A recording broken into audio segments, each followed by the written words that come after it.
വിനയാന്വിതമായ ഭാവത്തിലും ഭാഷയിലുമാണ് ഈ മഹത്തായ സമ്മേളനത്തിൽ നിങ്ങളോട് ഞാൻ സംസാരിക്കുന്നത്.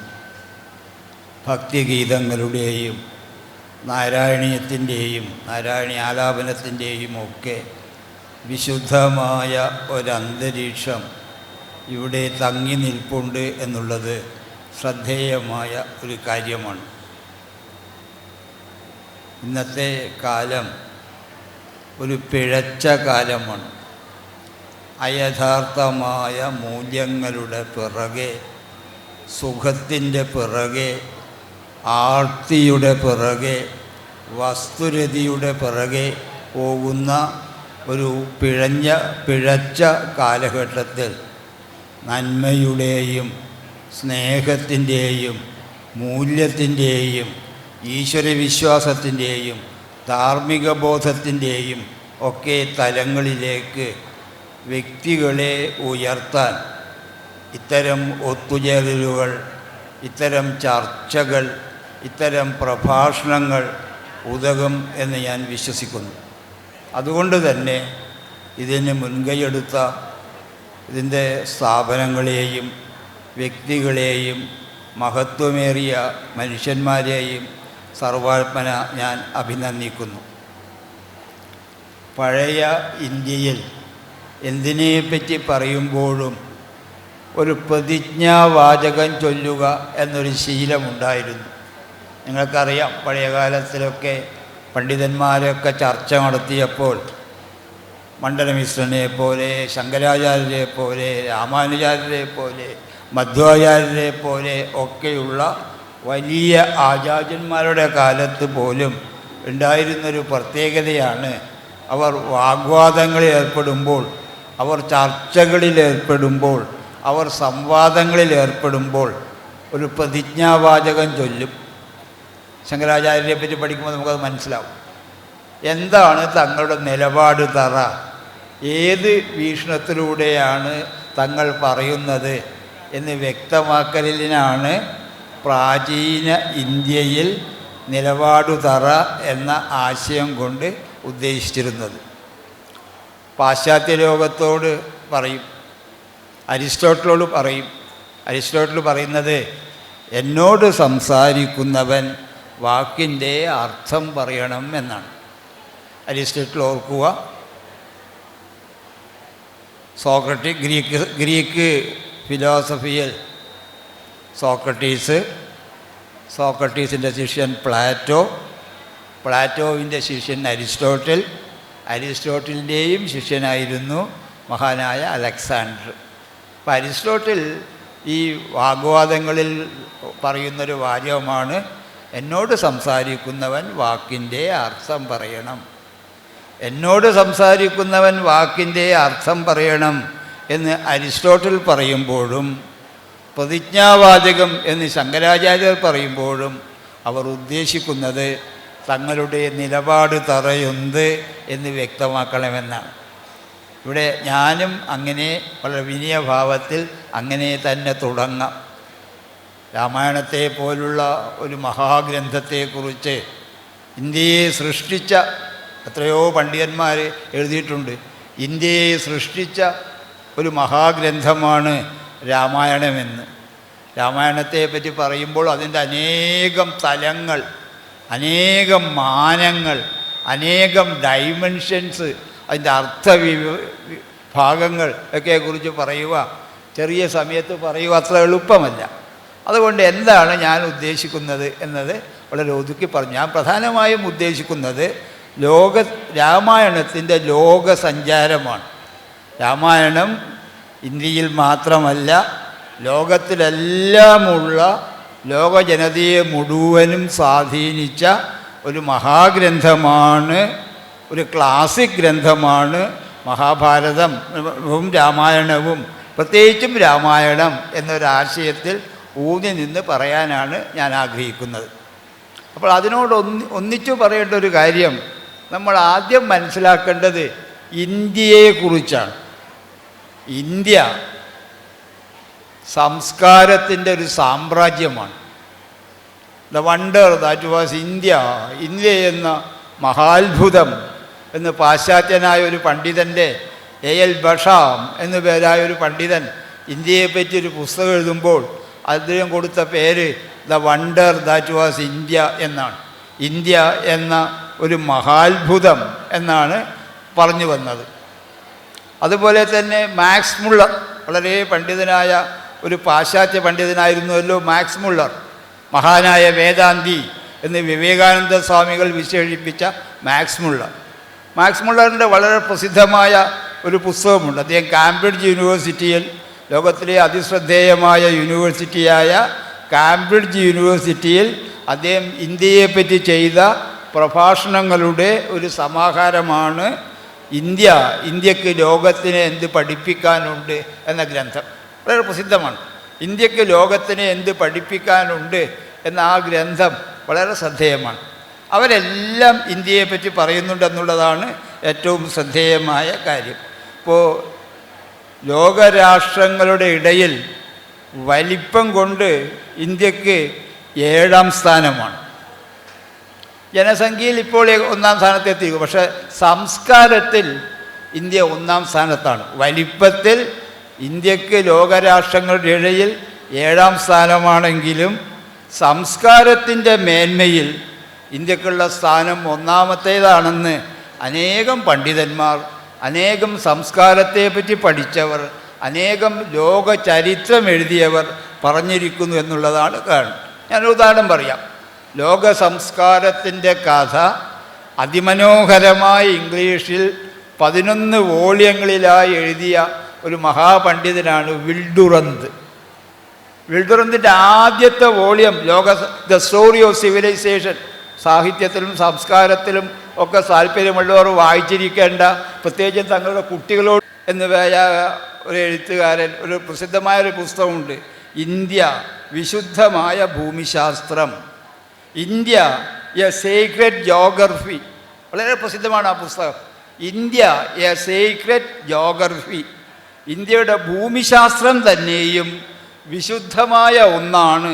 അതാണ് നമ്മുടെ ഭൂമിശാസ്ത്രം തന്നെയും വളരെയേറെ വിശുദ്ധമായ ഒന്നാണെന്ന ഒരു പ്രസിദ്ധമായ ഗ്രന്ഥം, വലിയ പുസ്തകം, 559 പേജുള്ള ഈ ഗ്രന്ഥത്തിൽ ഇന്ത്യയുടെ ഭൂമിശാസ്ത്രം തന്നെയും വിശുദ്ധമാണെന്ന് അവർ സ്ഥാപിക്കുന്നുണ്ട്. അങ്ങനെ പ്രത്യേക തരത്തിൽ പല തലങ്ങളിൽ ഉള്ള ഒന്നാണ് ഇതാണ്. മറ്റൊരു പ്രത്യേകത എന്ന് പറയുന്നത്, അപ്പോൾ ആദ്യം ഇന്ത്യയുടെ ഒരു സാംസ്കാരിക സാമ്രാജ്യത്തെ പറ്റി നമുക്ക് ബോധമുണ്ടാവണം. രണ്ടാമതായി ഞാൻ പറയാൻ ആഗ്രഹിക്കുന്നൊരു കാര്യം, ഇന്ത്യ ആധ്യാത്മികതയുടെ നാടാണ്. ഇന്ത്യയെ പറ്റി പഠിച്ചവരെല്ലാം പണ്ടും ഇന്നും കിഴക്കും പടിഞ്ഞാറും ഉള്ള വലിയ പണ്ഡിതന്മാരെല്ലാം ഉറപ്പിച്ചു പറയുന്നൊരു കാര്യമാണ് ഇന്ത്യ ആധ്യാത്മികതയുടെ, സ്പിരിച്വാലിറ്റിയുടെ നാടാണ് എന്നാണ്. അത് മെഗസ്തനിസിൻ്റെ കാലം മുതൽ, മെഗസ്തനിസ്, ഫാഹിയാൻ, ഹൂയൻസാങ് തുടങ്ങിയ പാശ്ചാത്യ പല രാജ്യങ്ങളിൽ നിന്നും വന്ന സാഞ്ചാരികന്മാർ മുതൽ ഇന്ത്യയെപ്പറ്റി പഠിച്ചവരെല്ലാം പറയുന്നൊരു കാര്യമാണ് ഇന്ത്യ ആധ്യാത്മികതയുടെ, സ്പിരിച്വാലിറ്റിയുടെ, ജീവിത വിശുദ്ധിയുടെ നാടാണ്. ഒതുക്കി പറഞ്ഞാൽ വേദങ്ങൾ, ബ്രാഹ്മണങ്ങൾ, ആരണ്യകങ്ങൾ, ഉപനിഷത്തുക്കൾ, പുരാണങ്ങൾ, ഇതിഹാസങ്ങൾ, ഇതെല്ലാം പ്രസരിപ്പിച്ച ചൈതന്യം എന്ന് പറയുന്നത് വളരെ വലുതാണ്. അതിനെപ്പറ്റി ടാഗോറും മാക്സ് മുള്ളറും അരവിന്ദ ഘോഷും വിവേകാനന്ദ സ്വാമികളും ഒക്കെ പറഞ്ഞ കാര്യങ്ങളിലേക്ക് ഞാൻ നിങ്ങളുടെ ശ്രദ്ധ ക്ഷണിക്കുക മാത്രമേ ചെയ്യുന്നുള്ളൂ. അതൊരു വലിയൊരു വിഷയം, അത്രയേറെ പ്രത്യേകത. പിന്നെ ഒന്ന്, സംസ്കൃത ഭാഷയുടെ പ്രാധാന്യം. സംസ്കൃത ഭാഷ എന്ന് പറയുന്നത് ഇന്ത്യയുടെ ഒരു പൈതൃകമാണ്. സംസ്കൃതം ഒരു ഭാഷ എന്നതിനേക്കാളേറെ ഒരു സംസ്കാരമാണ്. ഞാൻ ആവർത്തിക്കുന്നു, സംസ്കൃതം എന്നുള്ളതൊരു ഭാഷ എന്നത് അല്ലതിനേക്കാളേറെ ഒരു സംസ്കാരമാണ്. അതിൽ വേദോപനിഷത്തുക്കൾ, ഗീത, പുരാണേതിഹാസങ്ങൾ, കാളിദാസൻ, ഭവഭൂതി, ശ്രീ ശങ്കരാചാര്യരെപ്പോലുള്ള ആചാര്യന്മാർ, അങ്ങനെ എല്ലാവരും, അതെല്ലാം അതിൻ്റെ മഹത്വമാണ്. അനേകം മഹാഗ്രന്ഥങ്ങൾ, വാൽമീകി രാമായണം, വ്യാസഭാരതം, കാളിദാസ ശാകുന്തളം എന്നിവയെല്ലാം സംസ്കൃതത്തിലെ നമ്മുടെ ഇന്ത്യയുടെ അമരഗ്രന്ഥങ്ങളാണ്. അതുപോലെ ഈ സാഹിത്യത്തെക്കുറിച്ചും കലയെക്കുറിച്ചും സാഹിത്യ സങ്കല്പങ്ങളെക്കുറിച്ചുമൊക്കെ പഠിച്ച ഏറ്റവും വലിയ ആചാര്യന്മാരുണ്ടായിട്ടുള്ളത് ഇന്ത്യയിലാണ്. ഭരതൻ്റെ നാട്യശാസ്ത്രം, ഭരതമുനി ഒരു കളം വരച്ചു എന്ന് നമ്മൾ പാടാറില്ലേ, ഭരതൻ്റെ നാട്യശാസ്ത്രം. അതുപോലെ ആനന്ദവർദ്ധനൻ, അഭിനയഗുപ്തൻ, ദണ്ഡി, വാമനൻ, ജഗന്നാഥ പണ്ഡിതൻ, ക്ഷേമേന്ദ്രൻ, വിശ്വനാഥൻ തുടങ്ങിയ സാഹിത്യ ചിന്തകന്മാരെല്ലാം അവരും അവരുടെ സിദ്ധാന്തങ്ങളും ഒക്കെ തന്നെ വളരെ പ്രധാനപ്പെട്ടതാണ്. അതുപോലെ നിങ്ങൾക്കറിയാവുന്ന പോലെ അനേകം വലിയ സംഗീതജ്ഞന്മാർ, സംഗീതത്തെ പറ്റിയുള്ള ഗ്രന്ഥങ്ങൾ ഒക്കെ ഉണ്ടായിട്ടുള്ളത് ഇന്ത്യയിലാണ്. വൈദ്യശാസ്ത്രത്തിലുള്ള ഗ്രന്ഥങ്ങൾ, ചരകൻ്റെയും സുശ്രുതൻ്റെയും ഒക്കെ ആശയങ്ങൾ. ഹിപ്പോക്രാറ്റസ്, പാശ്ചാത്യ രാജ്യക്കാർക്ക് വൈദ്യശാസ്ത്രത്തിൻ്റെ പിതാവ് എന്ന് പറയുന്നത് ഹിപ്പോക്രാറ്റസാണ്. ഹിപ്പോക്രാറ്റസിന് 2 നൂറ്റാണ്ടുകൾക്ക് മുമ്പ് തന്നെ സംസ്കൃതത്തിൽ വൈദ്യശാസ്ത്രത്തെ പറ്റിയുള്ള ഗ്രന്ഥങ്ങളുണ്ടായിരുന്നു. അതുപോലെ രസതന്ത്രം, ജ്യോതിഷം തുടങ്ങിയ ഇതിലെല്ലാറ്റിലും അനേകം മഹത്തായ ഗ്രന്ഥങ്ങൾ രചിച്ച നാടാണ് ഇന്ത്യ. ഇപ്പോൾ ഞാൻ പറഞ്ഞു വരുന്നത് ഇന്ത്യ ഒരു സാംസ്കാരിക സാമ്രാജ്യമാണ് എന്ന അർത്ഥത്തിലാണ്. ആ രീതിയിൽ ഏറ്റവും പ്രസിദ്ധമായ നമ്മുടെ 2 ഇതിഹാസങ്ങളാണ് രാമായണവും മഹാഭാരതവും. അവ ഇതിഹാസങ്ങളാണ്, അവ ക്ലാസിക്കുകളാണ്. ആധുനിക കാലത്ത് ഏറ്റവും ശ്രദ്ധേയനായ ഒരു പാശ്ചാത്യ പണ്ഡിതൻ ഇറ്റാലിയോ കാൽവിനോ, ഞാൻ ദീർഘകാലം 10-30 കൊല്ലം കോളേജിൽ വിദ്യാർത്ഥികളെ പഠിപ്പിച്ചൊരു അധ്യാപകനാണ്. അവിടെ ഒരു അധ്യാപകൻ്റെ ഭാഷയിലാണ് ഞാൻ സംസാരിക്കുന്നത്. ഇറ്റാലിയോ കാൽവിനോ എന്നുപേരായ ഒരു പാശ്ചാത്യ പണ്ഡിതൻ്റെ ഏറ്റവും ശ്രദ്ധേയമായൊരു പുസ്തകമുണ്ട്, വൈ റീഡ് ക്ലാസിക്സ്. നമ്മളൊക്കെ ക്ലാസിക്കുകൾ വായിക്കണം. കാലം കൊണ്ട് വാട്ടം തട്ടാത്ത 1-ാം തലത്തിൽപ്പെട്ട കൃതികളെ നമ്മൾ വായിക്കണം. എന്തുകൊണ്ട് ക്ലാസിക്കുകൾ വായിക്കണം എന്ന് അദ്ദേഹം അക്കമിട്ട് പറയുന്നുണ്ട്. അതിലെല്ലാം അവർ ഊന്നുന്നത് രാമായണം, മഹാഭാരതം പോലെയുള്ള ഇതിഹാസങ്ങളാണ്. നമ്മൾ ഏറ്റവും ഒതുക്കി പറഞ്ഞാൽ ഏതാണ്ട് 4000-ഓളം വർഷമായി ഭാരതത്തിലെ ബഹുഭൂരിപക്ഷം വരുന്ന സ്ത്രീപുരുഷന്മാരുടെ സത്യധർമ്മ ഭാവനകൾക്ക് പ്രചോദനമരുളിയ മഹാഗ്രന്ഥങ്ങളിൽ ഒന്നാണ് രാമായണം. ഇന്നത്തെ ഇന്ത്യ എന്താണെന്ന് ചോദിച്ചാൽ അത് രാമായണം ഉണ്ടാക്കിയതാണ് എന്ന് പറയാം. പ്രസിദ്ധനായ ഒരു പാശ്ചാത്യ പണ്ഡിതൻ പറഞ്ഞിട്ടുണ്ട്, ഇന്നത്തെ ഉത്തരേന്ത്യ ഉണ്ടല്ലോ, ഈ ഉത്തരേന്ത്യ തുളസീദാസിൻ്റെ രാമചരിതമാനസം ഉണ്ടാക്കിയതാണ് എന്ന് അദ്ദേഹം എഴുതി വച്ചിട്ടുണ്ട്. ചുരുക്കത്തിൽ ജവഹർലാൽ നെഹ്റു ഡിസ്കവറി ഓഫ് ഇന്ത്യയിൽ പറയുന്നുണ്ട്, അത് ആരായാലും കഴിഞ്ഞ യുഗങ്ങളിൽ സംഖ്യയില്ലാത്തോളം ജനങ്ങളുടെ വികാരങ്ങളെയും വിചാരങ്ങളെയും രൂപപ്പെടുത്തി പോന്നിട്ടുള്ള ഒരു മഹാഗ്രന്ഥമാണ് രാമായണം. പാടത്ത് പണിയെടുക്കുന്ന കൃഷിക്കാരനും യന്ത്രശാലയിൽ ജോലി ചെയ്യുന്ന തൊഴിലാളിയും കുബേരോപമന്മാരും പണ്ഡിതാഗ്രേസരന്മാരും സകലരും രാമൻ്റെയും സീതയുടെയും കഥ ഒരു സജീവ ചരിത്രമായി തന്നെ കാണുന്നു. രാമായണത്തിൻ്റെ ഈ വൈശിഷ്ട്യത്തിന് പ്രത്യേകതയായ യോഗ്യതകളുണ്ട് എന്ന് പണ്ഡിതന്മാരെ സൂചിപ്പിക്കുന്നുണ്ട്. ആ അർത്ഥത്തിൽ നമുക്ക് രാമായണം ഏറ്റവും ശ്രദ്ധേയമായ ഗ്രന്ഥമാണ്. അത് ഇതിഹാസമാണ്. രാമായണം ഇതിഹാസമാണ്. രാമായണം ധർമ്മശാസ്ത്രമാണ്. രാമായണം സാമൂഹ്യശാസ്ത്രമാണ്. രാമായണം ഭക്തിഗാഥയാണ്. രാമായണം ആദികാവ്യമാണ്.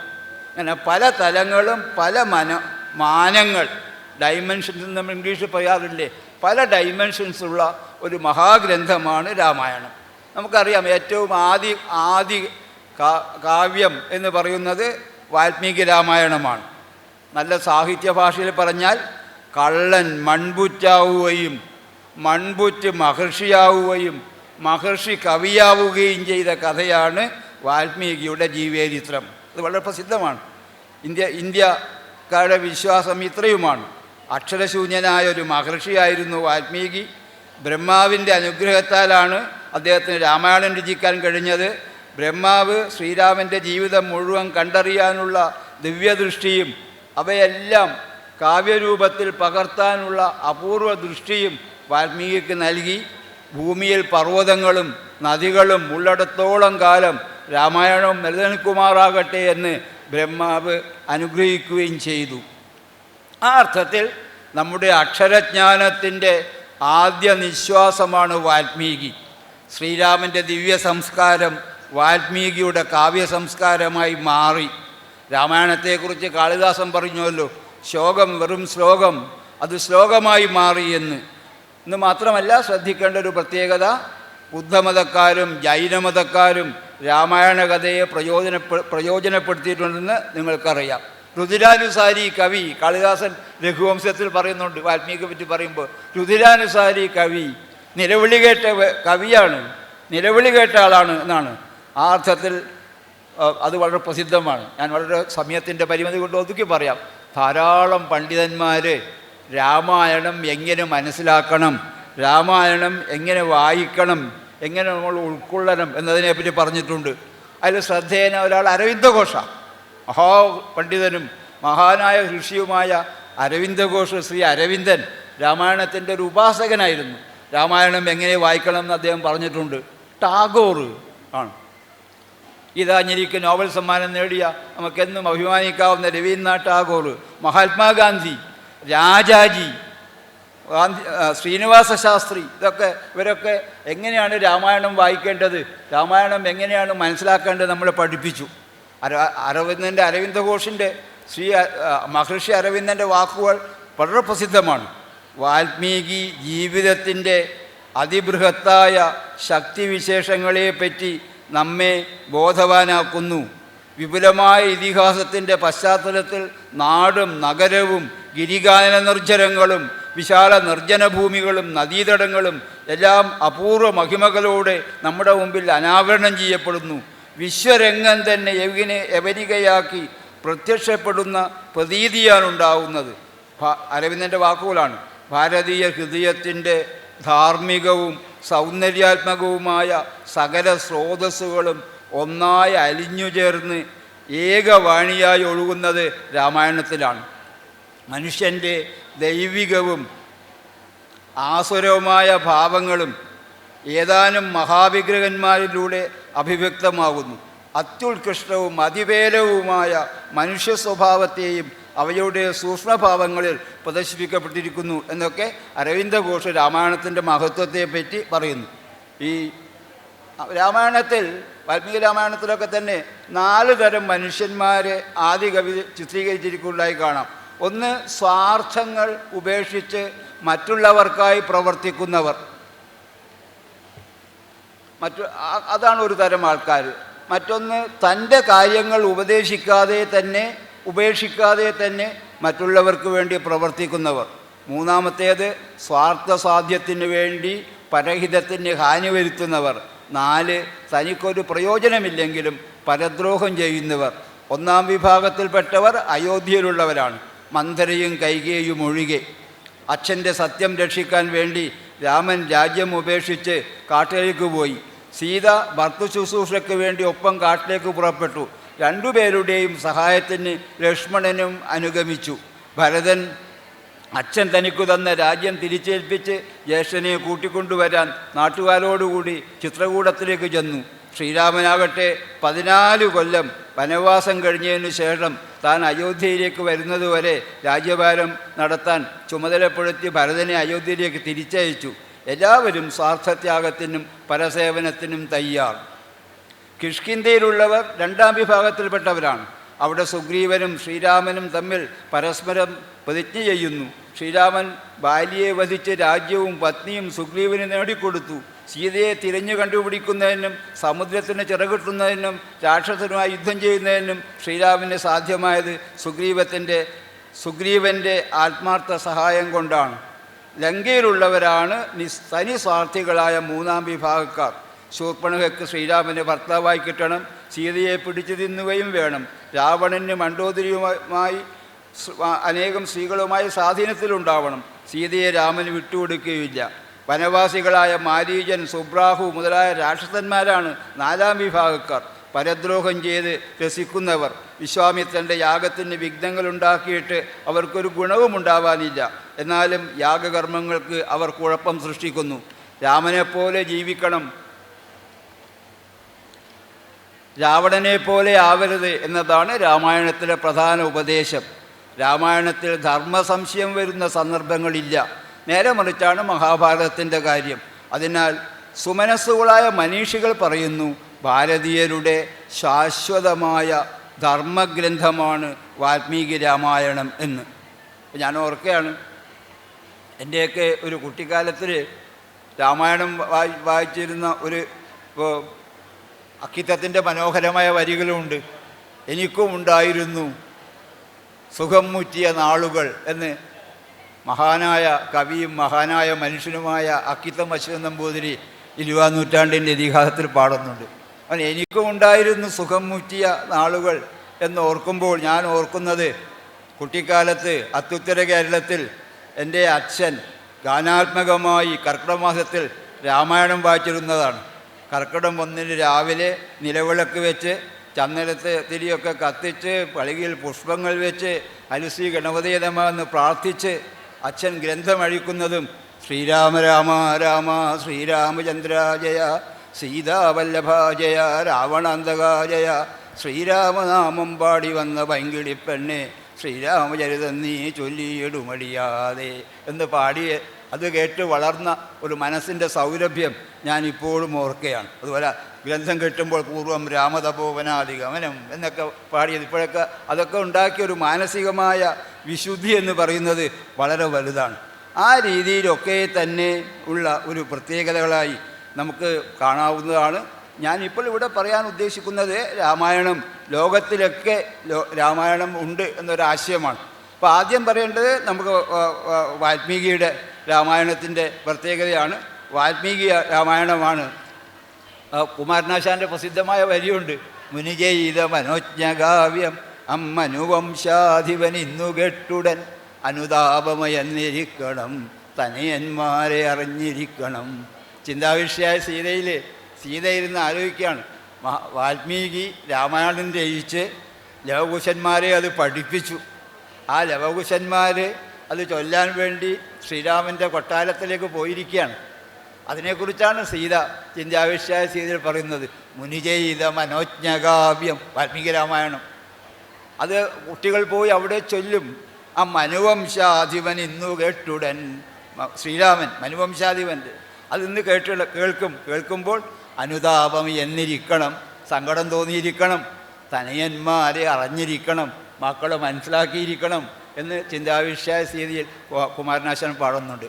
അപ്പം മുനിജെയ്ത മനോജ്ഞകാവ്യം ആദികവിയുടെ ആദ്യകാവ്യം ആണ് രാമായണം എന്നാണ് നമ്മുടെ എല്ലാവരുടെയും വളരെ ശ്രദ്ധേയമായ വിശ്വാസം.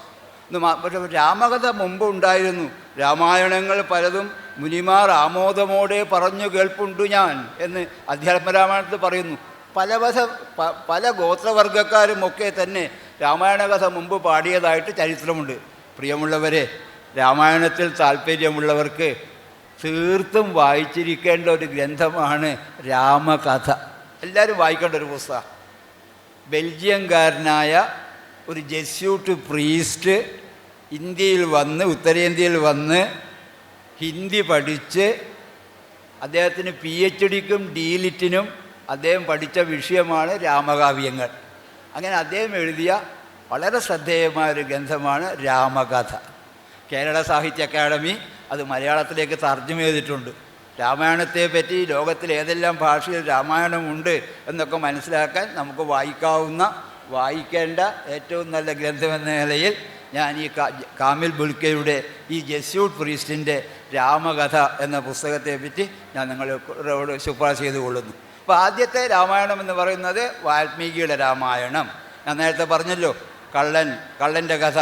കള്ളൻ മൺപുറ്റായി, ആ മൺപുറ്റ് പിന്നെ മഹർഷിയായി, ആ മഹർഷി ആദികവിയായി. അങ്ങനെയാണ് വാൽമീകി. അതാണ് നിങ്ങൾക്കറിയാം, വാൽമീകിക്ക് ബ്രഹ്മാവ് കൊടുത്ത ഒരു ഉപദേശമുണ്ട്. എന്താണ്? ലോകത്തിൽ പർവ്വതങ്ങളുള്ള കാലത്തോളം, നദികളുള്ളിടത്തോളം കാലം രാമായണം നിലനിൽക്കും എന്ന് ബ്രഹ്മാവ് പറഞ്ഞ കാര്യം ഇന്നും അർത്ഥകർമ്മമാണ്. വാൽമീകിയെ പറ്റി പറയുമ്പോൾ ഞാൻ കുറച്ച് കാര്യങ്ങൾ പറഞ്ഞു കൊള്ളാം. വാൽമീകിയെ പറ്റി തന്നെ നമ്മുടെ ഭാരതീയ ഗ്രന്ഥങ്ങളിൽ 3 വാൽമീകിയെ പറ്റി പറയുന്നുണ്ട്. വ്യാകരണ പണ്ഡിതനായ ഒരു വാൽമീകിയെ പറ്റി തൈത്തരീയ പ്രാതിസാക്ഷ്യത്തിൽ, ഗരുഡൻ്റെ സന്തതിയെ പരമ്പരയിൽപ്പെട്ട ഒരു വാൽമീകിയെക്കുറിച്ച് മഹാഭാരതം ഉദ്യോഗപർവത്തിൽ, ശൈവവർഗ ഭക്തനായ ഭാർഗവ ഗോത്രത്തിൽപ്പെട്ട ഒരു വാൽമീകിയെ പറ്റി മഹാഭാരതം ദ്രോണപർവത്തിൽ, ഈ മഹാഭാരതം ദ്രോണപർവത്തിൽപ്പെട്ട വാൽമീകിയാണ് മഹാഭാരതം രചിക്കപ്പെട്ടിരിക്കുന്നത് എന്ന് വിശ്വസിക്കുന്നു. പക്ഷേ വാൽമീകി നേരത്തെ സൂചിപ്പിച്ചതുപോലെ വാൽമീകിക്ക് മുമ്പും രാമകഥയുണ്ടായിരുന്നു എന്നാണ് ഗവേഷകന്മാർ രേഖപ്പെടുത്തുന്ന ഒരു കഥ. സാമാന്യ ജനങ്ങളിൽ രാമകഥ രാമായണത്തിന് മുമ്പ് തന്നെ പ്രചാരത്തിലുണ്ടായിരുന്നുവെന്ന് അനേകം പേർ, ഇപ്പോൾ സി രാജഗോപാലാചാരി നിങ്ങൾക്കറിയാമല്ലോ, രാജഗോപാലാചാരി രാമായണത്തെയും മഹാഭാരതത്തെയൊക്കെ വ്യാഖ്യാനിച്ച ആളാണ്, അതിൻ്റെ വലിയ ഭക്തനായിരുന്നു അദ്ദേഹം, അത് പറയുന്നുണ്ട്. അതാണ് അങ്ങനെ പലതും ആക്കുന്നു. പിന്നെ അത് കഴിഞ്ഞ് ബുദ്ധമതക്കാരുടെയും രാമായണം ഹിന്ദുക്കളുടേത് മാത്രമല്ല, ബുദ്ധമതക്കാരും ജൈനമതക്കാരും അവരുടേതായ രീതിയിൽ രാമകഥ പ്രചരിപ്പിച്ചിരുന്നു എന്ന് പണ്ഡിതന്മാരും ഗവേഷകന്മാരും രേഖപ്പെടുത്തിയിട്ടുണ്ട്. രാമകഥ വിസ്തരിക്കുന്ന അനേകം വാഗ്മയങ്ങൾ പുരാണങ്ങളിലുണ്ട്.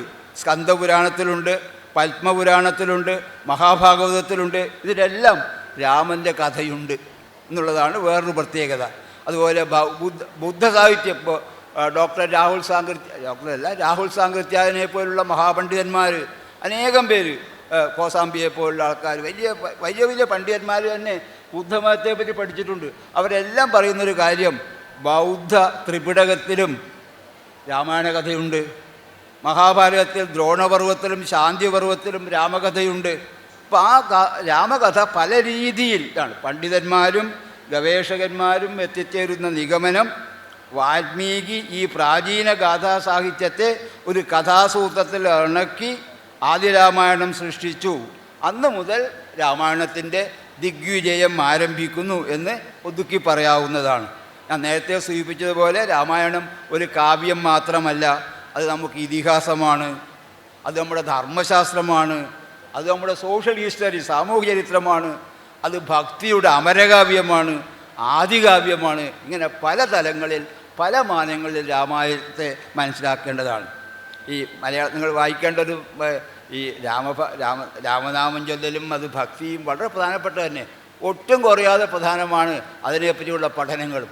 രാമായണത്തെപ്പറ്റി വായിക്കാനും മനസ്സിലാക്കാനും ആഗ്രഹിക്കുന്നവർ അത്യാവശ്യം വായിച്ചിരിക്കേണ്ട ഒരു ഗ്രന്ഥമാണ് സിദ്ധിദാനന്ദ സ്വാമിയുടെ, ശ്രീരാമകൃഷ്ണാശ്രമത്തിലെ പണ്ഡിതനായ സന്യാസിയായിരുന്ന സിദ്ധിദാനന്ദ സ്വാമികളുടെ ആദികവിയുടെ ആദർശപുരുഷൻ. ശ്രീരാമകൃഷ്ണ ആശ്രമം പ്രസിദ്ധീകരിച്ച ആദികവിയുടെ ആദർശപുരുഷൻ എന്ന ഈ ഗ്രന്ഥം, സിദ്ധിനാഥാനന്ദ സ്വാമിയുടെ ഈ മുന്തിയ ഗ്രന്ഥം ശ്രീരാമൻ്റെ മേന്മകളെക്കുറിച്ച്, രാമായണത്തിൻ്റെ ധർമ്മബോധത്തെക്കുറിച്ച്, ഇതാണ് രാമായണം നമുക്ക് എന്ത് എത്തിക്സാണ്, എന്ത് മൂല്യങ്ങളാണ്, എന്ത് ധർമ്മബോധമാണ്, അതിൻ്റെ ആ ധർമ്മബോധത്തിൻ്റെ വിഗ്രഹമാണ് ശ്രീരാമൻ എന്ന് വാൽമീകി പറയുന്നുണ്ട്. നാരദൻ്റെ അറിയാമല്ലോ, ഞാൻ വിശദീകരിക്കേണ്ട കാര്യമില്ല. നാരദൻ്റെ ചോദ്യത്തിന് ഉത്തരമായിട്ടാണ് ആരാണ് യഥാർത്ഥ ശരിയായ മനുഷ്യൻ ആര്, ശരിയായ നരനാർ എന്ന ചോദ്യത്തിൻ്റെ ഉത്തരമാണ് രാമായണം. ആ രീതിയിൽ അതൊക്കെ വളരെ ഭംഗിയായി പറയുന്ന കൃതിയാണ് സിദ്ധിദാനന്ദ സ്വാമിയുടെ ആദികവിയുടെ ആദർശപുരുഷൻ. അതാണ് ധർമ്മചാരിയായ രാമൻ്റെ ചരിതം.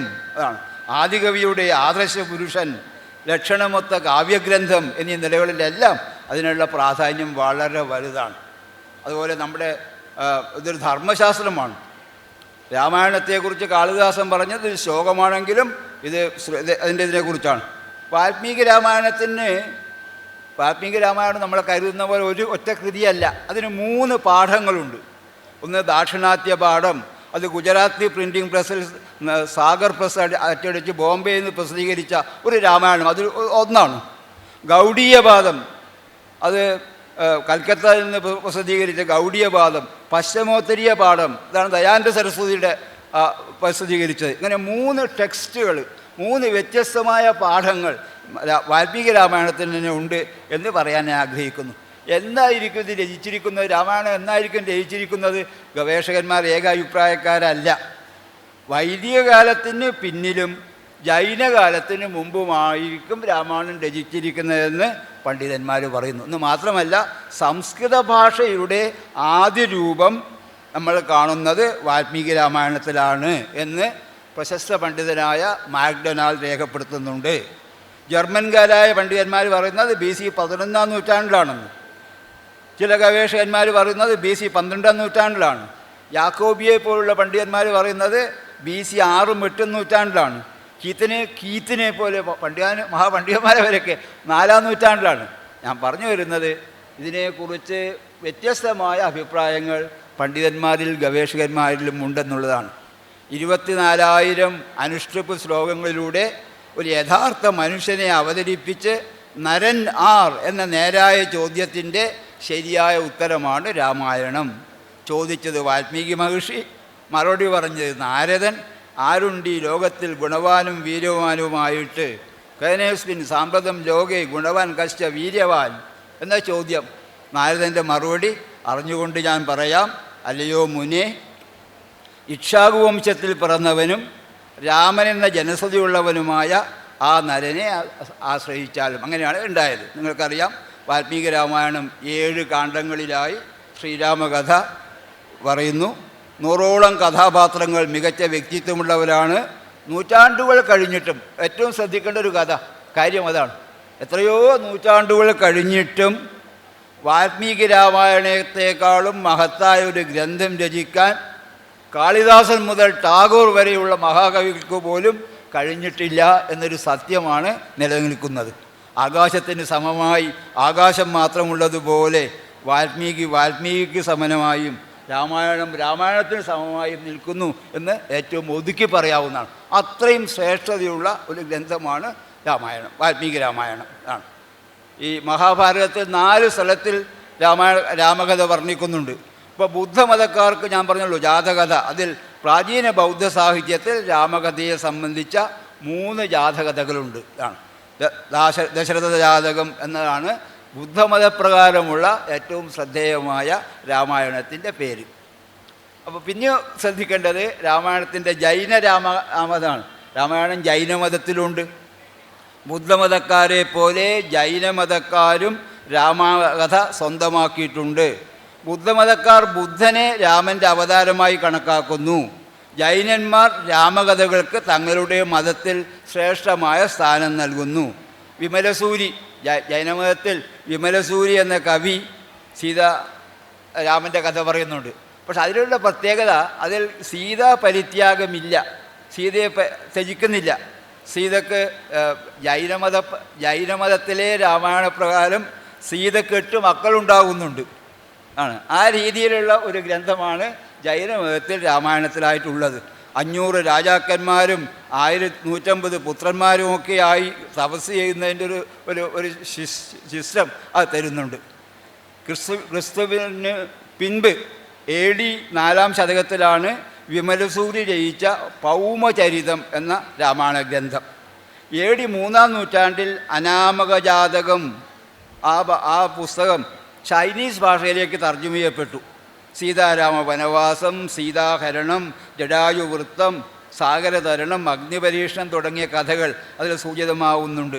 അപ്പോൾ ഞാൻ പറഞ്ഞു വരുന്നത് ഹിന്ദുമതത്തിൽ മാത്രമല്ല, ബുദ്ധമതത്തിലും ജൈനമതത്തിലുമൊക്കെ തന്നെ രാമകഥ പറയുന്ന ശ്രേഷ്ഠമായ കൃതികൾ ഉണ്ടായിരുന്നു എന്ന് നിങ്ങളെ ബോധ്യപ്പെടുത്താനാണ്. പിന്നെ രാമായണത്തെപ്പറ്റി പറയുമ്പോൾ ഏറ്റവും ശ്രദ്ധേയമായ കൃതി എന്ന് പറയുന്നത് അധ്യാത്മരാമായണമാണ്. നമ്മുടെ മലയാളികൾക്ക് പലരുടെയും ധാരണ തുഞ്ചത്തെഴുത്തച്ഛൻ്റെ അധ്യാത്മരാമായണം നമ്മുടെ എഴുത്തച്ഛൻ്റേതാണെന്ന്. അല്ല. അധ്യാത്മരാമായണം എന്ന പേരിൽ സംസ്കൃതത്തിൽ ഏറ്റവും ശ്രദ്ധേയമായ ഒരു കൃതിയുണ്ട്. അധ്യാത്മരാമായണം ഭക്തിമാർഗത്തിൽപ്പെട്ടതാണ്. ഭക്തിമാർഗത്തെ ദാർശനിക രീതിയാ സമർപ്പിക്കുന്ന ഒരു കൃതിയാണ് സംസ്കൃതത്തിലുള്ള അധ്യാത്മരാമായണം. വാൽമീകി മഹർഷിക്ക് ശ്രീരാമൻ ഒരു മനുഷ്യനാവുമ്പോൾ ശ്രീരാമനെ ദൈവമാക്കി ഉയർത്തിയത് ഈ സംസ്കൃതത്തിലുള്ള അധ്യാത്മരാമായണമാണ്. തത്വവിചാരം കൊണ്ട് ഭക്തിയാണ് അതിൻ്റെ മുഖ്യഭാവം. ഭക്തി പ്രകടനം കൊണ്ടും സുന്ദരമായ കൃതിയാണ്, അമരകാവ്യമാണ് അധ്യാത്മരാമായണം. അത് ശ്രീ പരമേശ്വരൻ പാർവതിക്ക് ഉപദേശിക്കുന്ന രീതിയിലാണ് അധ്യാത്മരാമായണം രചിക്കപ്പെട്ടിട്ടുള്ളത്. ഈ കൃതിയാണ് തുഞ്ചത്തെഴുത്തച്ഛൻ തർജ്ജമ ചെയ്യാൻ വേണ്ടി സ്വീകരിച്ചതെന്നും തൻ്റേതായ രീതിയിൽ അതിൽ പുതിയ ക്രിയേറ്റീവ് ഇന്നൊവേഷൻ ചേർത്തുകൊണ്ട് ഏറ്റവും നല്ലതാക്കിയെന്ന്. അപ്പോൾ സംസ്കൃതത്തിലുള്ള രാമായണത്തിൽ 4310 ശ്ലോകങ്ങളുണ്ട്. ഞാനത് വായിച്ചിട്ടുണ്ട്. 4310 ശ്ലോകങ്ങൾ, 66 സർഗങ്ങൾ. പലപ്പോഴും അത് ഒരു വേദാന്തം പോലെയാണ്. ഹൃദയസ്പർശിയായ വേദാന്തമായും പലപ്പോഴും ഭക്തിശാസ്ത്രമായും ഉയർന്നു നിൽക്കുന്ന ഏറ്റവും ശ്രദ്ധേയമായ ഒരു കൃതിയാണ് അധ്യാത്മരാമായണം ആണ്. ഞാൻ നേരത്തെ സൂചിപ്പിച്ച പോലെ ആദർശവാനായ പുരുഷനെയാണ് വാൽമീകി മഹർഷി രാമനെ ചിത്രീകരിച്ചതെങ്കിൽ അധ്യാത്മരാമായണം മനുഷ്യനെ ഈശ്വരനാക്കി ഉയർത്തുന്നു എന്നാണ് പ്രത്യേകത. ഇതാരാണ് രചിച്ചതെന്നതിനെപ്പറ്റി പണ്ഡിതന്മാരുടെ അഭിപ്രായ വ്യത്യാസമുണ്ട്. രാമാനന്ദൻ എന്ന പേരായ ഒരു മഹാഭക്തനും മഹാപണ്ഡിതനും ഉണ്ടായിരുന്നു. അദ്ദേഹമാണ് അധ്യാത്മ രാമായണം രചിച്ചതെന്നാണ് മിക്ക പണ്ഡിതന്മാരുടെയും അഭിപ്രായം. ചില പണ്ഡിതന്മാർ പറയുന്നത് അല്ല, വ്യാസൻ തന്നെയാണെന്നാണ്. അധ്യാത്മരാമായണം രചിച്ചത് വ്യാസമുനി തന്നെയാണ് എന്ന് പറയുന്ന അഭിപ്രായക്കാർ പലരുണ്ട്. ദാക്ഷിണാത്യനായ രാമാനന്ദൻ എന്ന് പാശ്ചാത്യ പണ്ഡിതന്മാർ പറയുന്നുണ്ട്. അദ്ദേഹം പ്രയാഗയിലാണ് ഇന്നത്തെ ഗവേഷണങ്ങൾ പറയുന്നത്, ഞാൻ രാമായണത്തെ പറ്റിയുള്ള അനേകം ഗ്രന്ഥങ്ങൾ വായിക്കാൻ വേണ്ടി ജീവിതം സമർപ്പിച്ച ഒരു വ്യക്തി എന്ന് വിനീതമായി പറയട്ടെ. ഇന്നത്തെ പണ്ഡിതന്മാർ പറയുന്നത് രാമാനന്ദൻ, അധ്യാത്മരാമായണം രചിച്ച രാമാനന്ദൻ, അദ്ദേഹം വൈഷ്ണവ പരമ്പരയിൽപ്പെട്ട പ്രയാഗയിൽ ജനിച്ച ഒരു സന്യാസിയായിരുന്നു എന്നാണ്. ഒരു കാലത്ത് നിങ്ങൾക്കറിയാം, ഒരു ഭാരതത്തിലാകെ ഒരു ആധ്യാത്മികമായ കൊടുങ്കാറ്റുണ്ടായിരുന്നു. ഭക്തി സാഹിത്യം ഇത്രയും സർവതല സ്പർശിയായി ഭാരതത്തിലുണ്ടായിരുന്ന ഒരു വിപ്ലവം എന്താണെന്ന് ചോദിച്ചാൽ അത് ഭക്തി സാഹിത്യമാണ്. ഭാരതമാകെ കൊടുങ്കാറ്റായി ചുറ്റിയടിച്ച് ആ ഒരു ആത്മീയതയുടെ ഒരു മികച്ച മേന്മയുണ്ടാക്കിയ ഒന്നായിരുന്നു രാമാനന്ദൻ്റെയൊക്കെ സിസ്റ്റം. അതാണ് രാമാനന്ദമതം, ശ്രീ സമ്പ്രദായം എന്ന് ഫിലോസഫിയിൽ അത് പറയപ്പെടേണ്ടതായി. വൈഷ്ണവ ധർമ്മത്തിൻ്റെ വൈഷ്ണവിസം ഏറ്റവും അധികം ശക്തിപ്പെട്ടൊരു കാലം. ഓം നമോ നാരായണ എന്നുള്ള സിദ്ധാന്തമൊക്കെയായി ഓം രാമായ നമഃ തുടങ്ങിയ മൂലമന്ത്രങ്ങളായി മാറി ഉള്ള ശ്രീ സമ്പ്രദായത്തിൽ ജീവിച്ച അതിൻ്റെ ആചാര്യനായിരുന്നു രാമാനന്ദൻ. രാമാനന്ദൻ എഴുതിയതാണ് അധ്യാത്മരാമായണം എന്ന് വിശ്വസിക്കുന്നു ചില പണ്ഡിതന്മാർ. മോണിയർ വില്യംസ്, വളരെ ഗവേഷക പ്രതിഭയായിരുന്ന മോണിയർ വില്യംസ്, അതുപോലെ ഇന്ത്യയിൽ ഏറ്റവും വലിയൊരു ഗവേഷകനായിരുന്നു ഭണ്ഡാർക്കർ, മറ്റൊരു മഹാപണ്ഡിതനാണ്. രാമായണത്തെപ്പറ്റി പഠിക്കാൻ വേണ്ടി ജീവിതം വിനിയോഗിച്ച ഇന്ത്യയിലെ ഒരു പ്രഗത്ഭ പണ്ഡിതനാണ് പരശുരാം ചതുർവേദി. ഇവരുടെയൊക്കെ അഭിപ്രായത്തിൽ AD 1299 ജനിച്ച ഒരു മഹാസന്യാസിയും മഹാഭക്തനുമായിരുന്നു ഇദ്ദേഹം എന്ന് പറയുന്നു. ഇതാണ് ആൾക്കാരുടെ വിശ്വാസം. 111 കൊല്ലം രാമാനന്ദൻ ജീവിച്ചു എന്നും അതോടുകൂടി ഭക്തി സമ്പ്രദായം ഏറ്റവും അധികം ശ്രദ്ധേയമായി മാറിയെന്നും അധ്യാത്മരാമായണത്തിൽ ഇന്ത്യയിൽ ഏറ്റവും പ്രസിദ്ധമുണ്ടായി എന്നും പറയപ്പെടുന്നു. പിന്നൊരു ഗ്രന്ഥമുള്ളത് ശ്രീരാമഗീത. അതാണ് അത് അധ്യാത്മരാമായണത്തിലാണ്. അധ്യാത്മരാമായണത്തിൽ ഇപ്പോൾ നമുക്ക് മഹാഭാരതത്തിൽ ഭഗവത്ഗീത ഉള്ളതുപോലെ അധ്യാത്മരാമായണത്തിലുള്ളൊരു ഗീതയാണ് ശ്രീരാമഗീത. ഞാൻ ആ പുസ്തകം ചെമ്മിയാൻ്റെ സ്വാമിയുടെ ക്ലാസ്സിലിരുന്ന് പഠിച്ചിട്ടുണ്ട്. അതാണ് അതിൻ്റെ ഒരുപാട് 5 സർഗ്ഗമാണ് ഈ രാമഗീത. അതൊരു വേദാന്തമാണ്, വേദാന്ത സാരം എന്ന് പറയാവുന്ന രീതിയിൽ വളരെ ശ്രദ്ധേയമായൊരു ഗ്രന്ഥമാണ്. നമ്മൾ മനസ്സിലാക്കേണ്ട ഒരു കാര്യം, ഇന്ത്യയിലെ ഏറ്റവും പ്രധാനമായ 2 രാമഭക്ത കവികൾ, ഇപ്പോൾ ഞാനൊക്കെ 10-30 കൊല്ലം കോളേജിൽ വിദ്യാർത്ഥികളെ ഹിന്ദി സാഹിത്യം പഠിപ്പിച്ചൊരു അധ്യാപകനാണ്.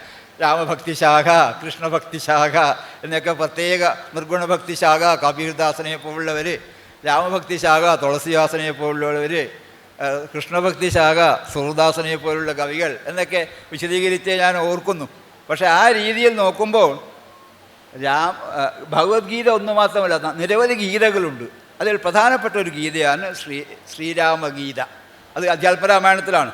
അത് വളരെ വേദാന്തം എന്ന് പറയാവുന്ന രീതിയിൽ ഒരു വേദാന്തത്തിൻ്റെ എല്ലാവിധ മനോഹാരിതയും ഉൾക്കൊള്ളുന്ന ഏറ്റവും ശ്രദ്ധേയമായ ഒരു ഫിലോസഫിക്കൽ ആയ ഒരു ഗ്രന്ഥമാണ് ഈ രാമഗീത. അതൊന്ന് മറിച്ചു നോക്കണമെന്ന് ഞാൻ നിങ്ങളോട് അപേക്ഷിക്കുന്നു. അധ്യാത്മരാമായണത്തിലും ആൾക്കാർ ശ്രദ്ധിക്കാഞ്ഞിട്ടാണ്. നമ്മുടെ മലയാളികൾ, എൻ്റെ അഭിപ്രായത്തിൽ മലയാളികൾ കൈനനയാതെ മീൻ പിടിക്കുന്നവരാണ്. ഒരു സൂപ്പർഫിഷ്യാലിറ്റി, ജീവിതത്തിൽ എന്തിനും ഒരു ആഴത്തിൽ പോയി പഠിക്കുന്ന സ്വഭാവം മലയാളിക്ക് ഇല്ലാതെ പോകുന്നുണ്ടോ എന്നതിൻ്റെ ഒരു സംശയം ഞാൻ നിങ്ങളുമായി പങ്കുവെക്കുന്നു. ഒരു എക്സലൻസിൽ താല്പര്യമില്ലായ്മ, ഞാൻ അഭിപ്രായക്കാരനാണ്. ഒരു ഗുണമേന്മ, ഒരു എക്സലൻസിൽ താല്പര്യം പലപ്പോഴും മലയാളിക്കില്ല, അഥവാ ഇല്ലേ എന്ന ചോദ്യം ഞാൻ നിങ്ങളുമായി.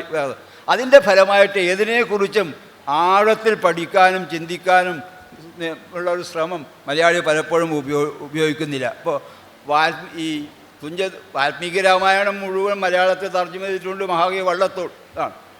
വള്ളത്തോളിൻ്റെ പ്രസിദ്ധമായ വരിയുണ്ടല്ലോ, കാവ്യം സുഗേയം കഥ രാഘവീയം കത്താവ് തുഞ്ചത്തുളവായ ദിവ്യൻ ചൊല്ലുന്നതോ ഭക്തിമയ പ്രദീപം ആനന്ദലബ്ധിക്കിനി എന്തു വേണം എന്നാണ് വള്ളത്തോൾ മഹാകവി ചോദിച്ചത്. അതുപോലെ തന്നെ ശ്രദ്ധിക്കേണ്ട കാര്യമാണ് ഈ അധ്യാത്മരാമായണം. പണ്ഡിറ്റ് ഗോപാലൻ നായർ എന്നുപേരായ ഒരു പണ്ഡിതൻ അന്യക്രമത്തിൽ അർത്ഥം പറഞ്ഞ് അതിൻ്റെ വ്യാഖ്യാനിച്ച് മലയാളത്തിൽ പരിഭാഷപ്പെടുത്തിയിട്ടുണ്ട്. അല്ല പുസ്തകം അധ്യാത്മരാമായണം. പണ്ഡിറ്റ് ഗോപാലൻ നായർ ജീവിതം മുഴുവനും ഈ പുരാണ ഗ്രന്ഥങ്ങളൊക്കെ വ്യാഖ്യാനിക്കാനും വേണ്ടി ജീവിതം വിനിയോഗിച്ചൊരു മഹാപണ്ഡിതനായിരുന്നു. പാലക്കാട് കൊടുങ്ങല്ലൂരല്ല കൊല്ലംകോട് ആണ്. അപ്പോൾ അദ്ദേഹത്തിൻ്റെ ഗദ്യപരിഭാഷ നമ്മൾ ശ്രദ്ധിക്കാവുന്നതാണ്. അതുപോലെ തന്നെ ഗോപാലൻ നായർ പറയുന്നത് അധ്യാത്മരാമായണം വ്യാസൻ രചിച്ചതെന്നാണ്. രാമതീർത്ഥനല്ല, സാക്ഷാൽ വേദവ്യാസൻ രചിച്ചതാണ് അധ്യാത്മരാമായണം എന്ന അഭിപ്രായക്കാരനാണ് പണ്ഡിറ്റ് ഗോപാലൻ നായരെ പോലുള്ള മഹാപണ്ഡിതന്മാർ. ഇതാണ്. പിന്നെ ഈ അധ്യാത്മരാമായണത്തിൻ്റെ ഒരു പരിഭാഷ നിങ്ങൾ കേട്ട് കാണും. കൊട്ടാരത്തിൽ ശങ്കുണ്ണി ഐതിഹ്യമാലയൊക്കെ എഴുതിയത്, അദ്ദേഹം ഒരു പരിഭാഷ ചെയ്തിട്ടുണ്ടത്രേ. ഞാൻ ആ പുസ്തകം കണ്ടിട്ടില്ല. അങ്ങനെ ഒന്നുണ്ട് എന്ന് ചരിത്രം പറയുന്നു. അത് പക്ഷേ 1985 ഡോക്ടർ രാമേന്ദ്രദേവ് എന്നുപേരായ ഒരു പണ്ഡിതൻ ഇത് അധ്യാത്മരാമായണം തർജ്ജമ ചെയ്തിട്ടുണ്ട്. അതുകൊണ്ട് പല രീതിയിലും മനുഷ്യന് വളരെ പ്രധാനപ്പെട്ട ഒരു ഗ്രന്ഥമാണ്. ഇതാണ് ശ്രദ്ധിക്കേണ്ട ഒരു പ്രത്യേകത. മലയാള ഭാഷയുടെ പിതാവായ തുഞ്ചച്ചാചാര്യനും ഹിന്ദിയിലെ കവിയായ തുളസീദാസും വാൽമീകിയുടെ വഴി എന്നതിനേക്കാൾ ഏറെ അധ്യാത്മരാമായണക്കാരൻ്റെ വഴിയിലൂടെയാണ് നടന്നത് എന്നുള്ളത് വളരെ അർത്ഥവത്തായ കാര്യമാണ്. അതുകൊണ്ടാണ് പിന്നെ ഭക്തി. ഇപ്പം നേരത്തെ ഈ യോഗം തുടങ്ങുന്നതിന് മുമ്പ് നിങ്ങളൊക്കെ ഒരു ഭക്തിയുടെ സാഗരത്തിൽ ആറാടുകയായിരുന്നുവല്ലോ. ഈ ഭക്തിയുടെ രാമായണത്തിലുള്ള ഒരു ഭക്തിയോട് യോജിപ്പിച്ചതിൻ്റെ ഉത്തരവാദിത്യം അധ്യാത്മരാമായണത്തിനാണ്. ഞാൻ അത് നിർത്താം. പിന്നെ ഞാൻ ലോകത്തിലെ രാമായണത്തിലേക്കൊന്ന് ഓട്ടപ്രദക്ഷിണം മാത്രം നടത്തി നോക്കാം. കമ്പരാമായണമാണ്. രാമായണത്തെ പറ്റി പറയുമ്പോൾ കമ്പരാമായണം അഥവാ തമിഴ് രാമായണം. ദ്രാവിഡ ഭാഷകളിൽ രാമകഥയെ സംബന്ധിച്ച ഏറ്റവും പ്രാചീനമായ ഒരു കാവ്യഗ്രന്ഥമാണ് കമ്പരുടെ രാമായണം. ക്രിസ്തുവർഷം 12-ാം നൂറ്റാണ്ടിലാണ്. നമുക്കറിയാമല്ലോ, മലയാളത്തിൽ അധ്യാത്മരാമായണം രചിക്കപ്പെട്ടത് 16-ാം നൂറ്റാണ്ടാണ്. ഇപ്പോൾ ഒരു അധ്യാപകൻ്റെ നിലക്ക് പറയട്ടെ, ലോകത്തിൽ ഒരുപാട് പ്രസിദ്ധരായ കവികളൊക്കെ ഉണ്ടായത് എന്തുകൊണ്ടോ 16-ാം നൂറ്റാണ്ടിലാണ്. 16-ാം നൂറ്റാണ്ടിലാണ് ഷേക്സ്പിയർ. മനുഷ്യ മനസ്സിൻ്റെ ധ്രുവസീമകളെ ഉള്ളടക്കിയ Shakespeare, as you like, Macbeth, King Lear, Othello, Julius Caesar, Antony Cleopatra, Hamlet തുടങ്ങിയ ഗ്രന്ഥങ്ങൾ രചിച്ച ഷേക്സ്പിയർ 16-ാം നൂറ്റാണ്ടിലാണ്. തുളസീദാസ് 16-ാം നൂറ്റാണ്ടിലാണ്. തുഞ്ചത്തെഴുത്തച്ഛൻ 16-ാം നൂറ്റാണ്ടിലാണ്. 16-ാം നൂറ്റാണ്ടിൽ ലോകത്തിൽ ഒരുപാട് ശ്രദ്ധേയരായ കവികളുണ്ടായി എന്നാണ് ഞാൻ പറഞ്ഞു വരുന്നത്. 12-ാം നൂറ്റാണ്ടിലാണ് കമ്പരുണ്ടായത്. തമിഴ്നാട്ടിൽ ആണ്. അന്നാണ് അദ്ദേഹം കമ്പരാമായണം ചെയ്ത്. വളരെ ശ്രദ്ധേയമായ ഇതാണ്. ഞാനൊരു കാര്യം പറഞ്ഞു കൊള്ളട്ടെ. കമ്പരുടെ രാമായണം ഒരു ഭക്തനായ കവി ബനാറസിൽ, കാശിയിൽ വെച്ച് അതിൽ കഥാപ്രസംഗം പോലെ പറയുന്നത് കേട്ടിട്ടായിരുന്നു അത്രേ തുളസീദാസ് തുളസി രാമായണം, രാമചരിതമാനസ് എന്ന് ഹിന്ദിയിൽ പറയുന്ന തുളസീദാസ് രാമായണം രചിച്ചത്. പിന്നെ ഐതിഹ്യങ്ങളുണ്ട്. ഉത്തരേന്ത്യയിൽക്കാർ ഇന്നും വിശ്വസിക്കുന്നൊരു ഐതിഹ്യമുണ്ട്. തുളസീദാസ് രാമചരിതമാനസം ഗംഗയുടെ തീരത്ത് വെച്ച് വായിക്കുകയായിരിക്കും. അപ്പോൾ എല്ലാ ദിവസവും ഒരു വളരെ വൃദ്ധനായ ഒരു കുഷ്ഠരോഗിയെപ്പോലുള്ള ഒരാൾ വന്ന് ഇത് കേൾക്കുമായിരുന്നു. എല്ലാ ദിവസവും ഇങ്ങനെ അത് തുളസീദാസ് ശ്രദ്ധിച്ചു. തുടങ്ങും, ആദ്യമേ വന്നിരിക്കും, അവസാനം വരെ ഇത് കേൾക്കും, അദ്ദേഹം പോവും. പിന്നീടാണ് അവസാനം അദ്ദേഹം ചോദിച്ചപ്പോൾ മനസ്സിലായത് അത് സാക്ഷാൽ ഹനുമാനായിരുന്നു. ശ്രീരാമൻ്റെ കഥ തുളസീദാസ് ഗംഗയുടെ തീരത്ത് വെച്ച് പറയുന്നത് കേൾക്കാൻ എല്ലാ ദിവസവും ഹനുമാൻ വന്ന് കേൾക്കുമായിരുന്നു എന്നുള്ളത് ഉത്തരേന്ത്യക്കാർ വിശ്വസിക്കുന്നതാണ്. പിന്നെയും ഉണ്ട് ഒരു ഐതിഹ്യം. ഒരു ദിവസം അത് മനസ്സിലായി. അപ്പോൾ തുളസീദാസ് അവസാനം ഹനുമാനെ വന്നിക്കുകയും എനിക്ക് ശ്രീരാമനെയും ലക്ഷ്മണനെയും ഒന്ന് കാണാനുള്ള അനുഗ്രഹം തരണമെന്ന് അഭ്യർത്ഥിക്കുകയും ചെയ്തു എന്നാണ്. കുറച്ച് ദിവസം കഴിഞ്ഞിട്ടും നടക്കാതിരിക്കുമ്പോൾ ഇദ്ദേഹത്തോട് തുളസീദാസ് ചോദിച്ചു അത്രേ, എൻ്റെ ആഗ്രഹം അങ്ങ് സാധിപ്പിച്ചില്ലല്ലോ എന്ന്. അപ്പോൾ ഉടനെ ഹനുമാൻ പറഞ്ഞു അത്രേ കണ്ടില്ലേ 2 ദിവസം മുമ്പ് 2 ചെറുപ്പക്കാർ വന്ന് ഇവിടെ ഇതിലെ കൂടി വന്ന് പോയത് അത് ശ്രീരാമനും ലക്ഷ്മണനുമായിരുന്നു എന്ന് ഹനുമാൻ മറുപടി പറഞ്ഞതായിട്ടും ഉത്തരേന്ത്യക്കാർ വിശ്വസിക്കുന്ന ശ്രദ്ധേയമായ ഒന്നാണിത്. അപ്പോൾ ഞാൻ പറഞ്ഞു വരുന്നത് കമ്പരുടെ രാമായണം അത് പഠിച്ചിട്ട് ഒരു സന്യാസി വൈദ്യൻ ഗംഗാതീരത്ത് വെച്ച് അത് പറയുന്നത് കേട്ടിട്ടാണ് ഹിന്ദിയിലെ അനശ്വര ഗ്രന്ഥമായ തുളസി രാമായണം രാമചരിതമാനസം തുളസിദാസ് രചിച്ചത്. പ്രിയമുള്ളവരെ, ഇന്ന് കാണുന്ന ഉത്തരേന്ത്യ എന്ന് പറയുന്നത് തുളസിദാസിൻ്റെ രാമായണം സൃഷ്ടിച്ചതാണ്. ആ കുടുംബ ബന്ധങ്ങൾ, ആചാരങ്ങൾ, രീതികൾ ഒക്കെ തന്നെ അതിനൊരു അടിസ്ഥാന ഗ്രന്ഥം എന്ന് പറയുന്നത് ഇതാണ്. അപ്പോൾ ഞാൻ വളരെ സമയം ഇതുകൊണ്ട് ഒതുക്കി പറയാം. കമ്പരുടെ രാമായണം അതിൽ. പിന്നെ തമിഴ്നാട്ടിൽ കമ്പർ പിറന്ന തമിഴ്നാട് എന്ന് ഭാരതി പാടുന്നുണ്ട്. ജസ്റ്റിസ് എസ് മഹാജൻ എന്ന് പേരായ ഒരു പണ്ഡിതൻ കേന്ദ്ര സാഹിത്യ അക്കാദമിക്ക് വേണ്ടി കമ്പരെ പറ്റി ഒരു പുസ്തകം എഴുതിയിട്ടുണ്ട്. അതൊക്കെ ഒന്ന് വായിച്ച് നോക്കുന്നത് നല്ലതാണ്. അപ്പോൾ കമ്പരാമായണത്തിൻ്റെ മഹത്വങ്ങൾ നിങ്ങൾക്ക് അതിൽ നിന്ന് മനസ്സിലാക്കാവുന്നതാണ്. ഈ കുമരഗുരുപരർ എന്ന തമിഴ് സന്യാസിയാണ് ഗംഗയിൽ പോയി ഈ കഥ പറഞ്ഞത്. അത് കേട്ടിട്ടാണ് തുളസിദാസതാണ്. കമ്പരാമായണത്തിൽ 10,368 പദ്യങ്ങളുണ്ട്, 8 കാണ്ഡങ്ങളുണ്ട്. അത് വളരെ ഭംഗിയായി കമ്പർ രാമൻ്റെ കഥ പറഞ്ഞു. പിന്നെ തെലുങ്കിലും രാമായണമുണ്ട്. തെലുങ്കിലുള്ള രാമായണം അത് 14-ാം നൂറ്റാണ്ടിൽ രചിക്കപ്പെട്ടതാണ്. ദ്വിപദ രാമായണം 6 കാണ്ഡങ്ങളേ ഉള്ളൂ. 6 കാണ്ഡങ്ങളായി അത് വാൽമീകി രാമായണത്തിൻ്റെ രീതിയിൽ തന്നെ എഴുതപ്പെട്ട തെലുങ്ക് സാഹിത്യത്തിലെ രാമകഥയെ സംബന്ധിച്ച രാമായണമാണ് തെലുങ്കു രാമായണം, ദ്വിപദ രാമായണം എന്ന് പറയുന്നു. മലയാളത്തിലെ കഥ ഞാൻ പ്രത്യേകിച്ച് പറയേണ്ട കാര്യമില്ല, എന്നാലും ഒന്ന് പറഞ്ഞു പോകുന്നു. മലയാളത്തിൽ ആദ്യമായി രാമായണം ഉണ്ടായത് 14-ാം നൂറ്റാണ്ടിലാണ്. സുകുമാരടിക്കൊണ്ടൊരു വാചകമുണ്ട്, കൈരളി ആദ്യമായി കണ്ഠം ചിണക്കിയത് രാമചരിതം പാടിയിട്ടാണെന്ന്. വളരെ ശരിയാണ്. മലയാളത്തിൽ ആദ്യമുണ്ടായ കൃതി എന്ന് പറയുന്നത് മലയാള രാമായണമാണ്. അത് രാമചരിതം. 14-ാം നൂറ്റാണ്ടിൽ ശ്രീരാമൻ എന്നുപേരായ ഒരു കവി രചിച്ച രാമചരിതമാണ് മലയാളത്തിലുണ്ടായ ആദ്യത്തെ രാമായണ ഗ്രന്ഥം എന്ന് പ്രസിദ്ധമാണ്. അതുമായി ബന്ധപ്പെട്ട് ഇതിനോരോന്നിനെ പറ്റി മണിക്കൂറോളം എനിക്ക് പറയാൻ പറ്റും. ഞാനൊരു ഔചിത്യം കൊണ്ട് ഞാൻ ഒതുക്കുകയാണ്. പിന്നെ രാമകഥപ്പാട്ട് ആണ്. അയ്യമ്പള്ളി ആശാനായി എഴുതപ്പെട്ട രാമകഥപ്പാട്ട്. അതിൽ രാമരാവണ യുദ്ധം മാത്രമേ അവതരിപ്പിക്കുന്നുള്ളൂ. അതാണ് പിൽക്കാലത്ത് വന്ന മലയാളത്തിലെ രാമായണ ഗ്രന്ഥം. അത് കഴിഞ്ഞ് പിന്നെ രാമായണത്തിൽ മലയാളത്തിലുണ്ടായ ഗ്രന്ഥമാണ് കണ്ണശ്ശ രാമായണം. 15-ാം നൂറ്റാണ്ടിൽ കണ്ണശ്ശ പണിക്കർ വാൽമീകി രാമായണത്തിൻ്റെ രീതിയിൽ എഴുതപ്പെട്ടതാണ് ഈ കൃതി. 1500-നടുത്ത് പുനന്നമ്പൂതിരിയുടെ രാമായണം ചമ്പു എന്ന കൃതി വന്നു. ഞാൻ ഓടിച്ച് പറയാണ്. പിന്നെ കേളവർമ്മ രാമായണം ആണ്. ബാലരാമായണം കുമാരനാശാൻ്റെ നല്ല ദുഃഖമുള്ള പുസ്തകമാണ് ബാലരാമായണം. കുട്ടികൾക്ക് മനസ്സിലാക്കാൻ രാമായണത്തെ പറ്റി എഴുതിയിരിക്കുന്നതാണ്. പക്ഷെ ഇതൊക്കെ ആയാലും രാമായണത്തെ പറ്റി പറയുമ്പോൾ ഏറ്റവും ശ്രദ്ധേയമായ ഗ്രന്ഥം തുഞ്ചത്തെഴുത്തച്ഛൻ്റെ അധ്യാത്മരാമായണം തന്നെയാണ്. നമുക്കെല്ലാം ഇപ്പോൾ ഞാൻ കാസർഗോഡുകാരനാണ്. എല്ലാ കർക്കിടക മാസത്തിലും ഇപ്പോഴും, ഞാനൊക്കെ കുട്ടിക്കാലത്ത് അങ്ങനെയാണ് ഇതിനോട് ആഭിമുഖ്യം വന്നത്, ഇപ്പോഴും കർക്കിടക മാസത്തിൽ നമ്മൾ ആ പഴയ സംസ്കാരങ്ങളെല്ലാം നമ്മൾ നഷ്ടപ്പെടുത്തുന്നു. കർക്കിടക മാസം മുഴുവനും മിക്ക വീടുകളിലും രാമായണം വായിക്കും. ചിങ്ങമാസം മിക്ക വീടുകളിലും കൃഷ്ണഗാഥ വായിക്കും.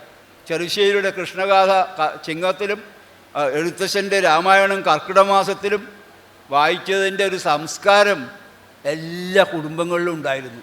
വൈകുന്നേരം ആകുമ്പോൾ, സന്ധ്യയാകുമ്പോൾ രാമനാമം ചൊല്ലും. രാമരാമ വാഹിമം നിങ്ങൾ നേരത്തെ ചൊല്ലിയ പോലെ എല്ലാ വീടുകളിലും സന്ധ്യാനേരത്ത് എൻ്റെയൊക്കെ കുട്ടിക്കാലത്ത് കാസർഗോഡ് ഭാഗത്തുള്ള എല്ലാ വീടുകളിലും പാമരനും ദരിദ്രനും ആരായാലും എല്ലാ വീടുകളിലും സന്ധ്യാനാമം ചൊല്ലുക എന്നുള്ളത് അതിൽ ജീവിതത്തിനൊരു വിശുദ്ധി ഉണ്ടാവും, ഒരു ധാർമ്മിക ബോധം ഉണ്ടാവും, ഒരു നന്മയുണ്ടാവും, ഒരുപാട് നല്ല ഗുണങ്ങൾ, കാവ്യബോധം ഉണ്ടാവും. അതിനൊക്കെ സഹായകമായിരുന്നു എന്നാണ്. അതുപോലെ ഇന്നത്തെ കേരളമുണ്ടാക്കിയതിൻ്റെ ഒരു പ്രധാനപ്പെട്ട ഉത്തരവാദിത്വം എന്ന് പറയാവുന്നത് മലയാള ഭാഷയുടെ പിതാവ് എന്ന് പറയുന്ന തുഞ്ചത്തെഴുത്തച്ഛനാണ്. തുഞ്ചത്തെഴുത്തച്ഛൻ്റെ അധ്യാത്മരാമായണമാണ്. അത് നമ്മുടെ തത്വചിന്തയും വിദ്യാഭ്യാസവും ഒക്കെയായി നമുക്ക് അധ്യാത്മരാമായണമുണ്ട്, ഉത്തരരാമായണമുണ്ട്, മഹാഭാരതമുണ്ട്, മഹാഭാഗവതമുണ്ട്. ഇതൊക്കെ തർജ്ജമ ചെയ്തിരുന്നു എഴുത്തച്ഛൻ. പക്ഷേ എഴുത്തച്ഛൻ്റെ ഏറ്റവും വലിയ കൃതി എന്ന് പറയുന്നത് രാമായണമാണ്.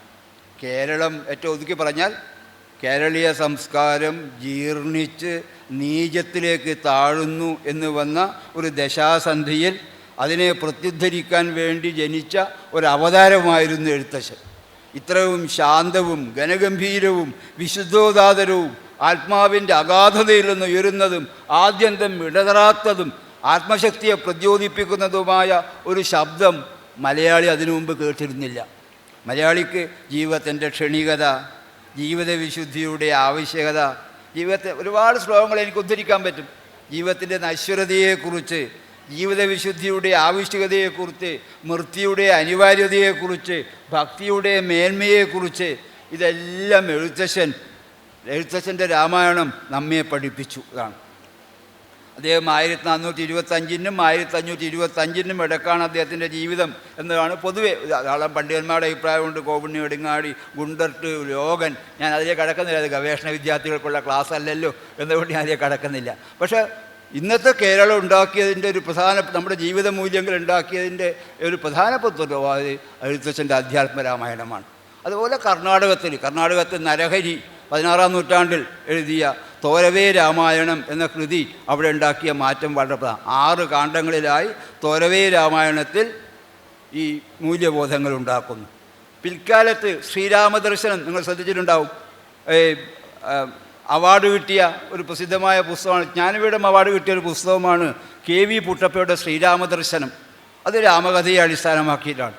കാശ്മീരിൽ രാമായണമുണ്ട്. 18-ാം നൂറ്റാണ്ടിൽ ദിവാകര പ്രകാശ് ഭട്ടൻ ഒരു കൃതി രചിച്ചു, രാമാവതാര ചരിതം.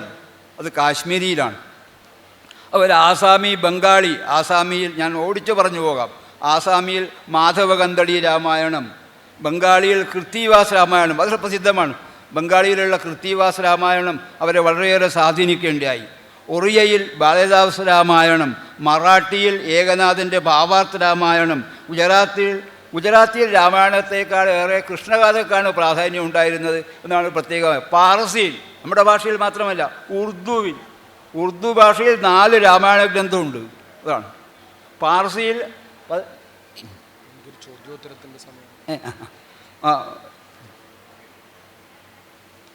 ഇനി ഒന്ന് ഞാൻ വിദേശങ്ങളിലേക്ക് എത്താം. വിദേശ രാജ്യങ്ങളിലൊക്കെ രാമായണമുണ്ട്. നമ്മുടെ നാട്ടിൽ മാത്രമല്ല, ടിബറ്റിൽ 8-9 നൂറ്റാണ്ടിൽ രാമായണ സ്റ്റോറീസ് ഇൻ ടിബറ്റ് എന്നൊരു ഗ്രന്ഥം തന്നെയുണ്ട്. അതാണ് ഖോത്തി രാമായണം. ഇന്തോനേഷ്യയിൽ ഏറ്റവും അധികം നമ്മളെക്കാളും ഒട്ടും കുറയാതെ ധാരാളം ആൾക്കാർ വായിക്കുന്ന ഇന്തോനേഷ്യൻ രാമായണം. ജാവ, മലയ, ഇന്തോനേഷ്യ ഇവിടെയുള്ള രാമസാഹിത്യം വിസ്തൃതമാണ്. അതുപോലെ ഹിയാദത്ത്, ഇന്തോ ചൈന, സയാം, ബർമ്മ. അവിടെ വാൽമീകി ക്ഷേത്രമുണ്ട്. ബർമ്മയിൽ രാമയഗാന എന്നൊരു, കംബോഡിയയിൽ രാമായണമുണ്ട്, രാമായണ ക്ഷേത്രമുണ്ട്. തായ്ലൻഡിലെ രാജാവിൻ്റെ പേര് ഇപ്പോഴും രാമൻ എന്നാണ് അത്ര നാട്ടുകാർ വിളിക്കാറ്. അതാണ് അവിടെയൊക്കെ കല്യാണം നടന്നു പോകുമ്പോൾ അമ്മമാരും ഇപ്പോഴും ഉപദേശിക്കുന്നത് സീതയെപ്പോലെയാവൂ എന്നാണ് അത്ര ഉപദേശിക്കുന്നത്. അത്രയും വലിയ സ്വാധീനമുണ്ട്. ഞാനൊന്ന് ഒതുക്കി പറയാം. ലോകഭാഷയിൽ 226 രാമായണങ്ങൾ ഉള്ളതായിട്ട് ഒരു ഡോക്ടർ ലക്ഷ്മീനാരായൺ ദുബെ എന്നു പേരായ ഒരു പണ്ഡിതൻ രാമായണത്തിലാണ് റിസർച്ച് ചെയ്തിരിക്കുന്നത്. അദ്ദേഹത്തിൻ്റെ തീസിസ് പ്രകാരം 226 രാമായണങ്ങളുണ്ട് എന്നാണ് അദ്ദേഹം പറയുന്നത്. അതുപോലെ Tibet, Indonesia, Indochina, Siam, Burma, England, France, Germany, China, Russia തുടങ്ങിയ രാജ്യങ്ങളിലെല്ലാം വിവിധ രൂപത്തിലുള്ള രാമായണ ഗ്രന്ഥങ്ങൾ അതുണ്ട്. റഷ്യയിൽ സ്റ്റേജ് പെർഫോമൻസ് ഉണ്ട്. ഫ്രാൻസിൽ ഫോക്ലോർ ഡാൻസ് കണ്ടതായിട്ട് പലരും ഉണ്ട്. ബാലിദ്വീപിൽ തായ് രാമായണം എന്നൊരു പുസ്തകമുണ്ട്. ബംഗ്ലാദേശിലുണ്ട്. ആ രീതിയിൽ രാമായണത്തിൻ്റെ പ്രാധാന്യം, രാമായണത്തിൻ്റെ ലോകസഞ്ചാരം എന്ന് പറയുന്നത് വളരെ വലുതാണ്. അതിൻ്റെ എല്ലാ കാര്യങ്ങളിലേക്കും പോകേണ്ട ഞാൻ പറഞ്ഞു വരുന്നത്, ലോകത്തെ മുഴുവൻ സ്വാധീനിച്ച ഒരു ക്ലാസിക് ഗ്രന്ഥമാണ്. കാലത്തിൻ്റെ അതിജീവിച്ച, കാലം കൊണ്ട് വാട്ടം തട്ടാത്ത മഹാഗ്രന്ഥമാണ് രാമായണമെന്നും നമുക്ക് ജീവിത മൂല്യങ്ങളുണ്ടാവാൻ, ധാർമ്മിക നിഷ്ഠയുണ്ടാവാൻ, ഭക്തി ഉണ്ടാവാൻ, ജീവിതത്തിൻ്റെ നല്ല വഴിയിലേക്ക് നമ്മൾ നീങ്ങാൻ നമ്മെ സഹായിക്കുന്ന ഗ്രന്ഥമാണ് രാമായണം. പർവ്വതങ്ങളുള്ള കാലത്തോളം നദികളുള്ള കാലത്തോളം ഈ ഇത് നിലനിൽക്കുമെന്നുള്ളത് സന്തോഷമായ കാര്യമാണ്. രാമായണത്തിൻ്റെ വിശുദ്ധി നിറഞ്ഞ വാക്യങ്ങൾ പറയാൻ കഴിഞ്ഞതിൽ എനിക്കുള്ള സന്തോഷം ഞാൻ നിങ്ങളെ അറിയിക്കുന്നു. കേന്ദ്ര സാഹിത്യ അക്കാദമിയുടെ പുസ്തകങ്ങളെ കൊണ്ട് അതിനെപ്പറ്റി ഞാനിപ്പോൾ പറയുന്നില്ല. തീർച്ചയായും ശ്രദ്ധേയമായ ഗ്രന്ഥം രാമായണം വായിക്കുക എന്ന് വെച്ചാൽ നമ്മുടെ ജീവിതത്തെ വിശുദ്ധമാക്കലാണ്. അത്തരം ചിന്തകൾ നമുക്കുണ്ടാവട്ടെ എന്ന് പ്രാർത്ഥിച്ചുകൊണ്ട് ഞാൻ എൻ്റെ ഈ പ്രഭാഷണം അവസാനിപ്പിക്കുന്നു.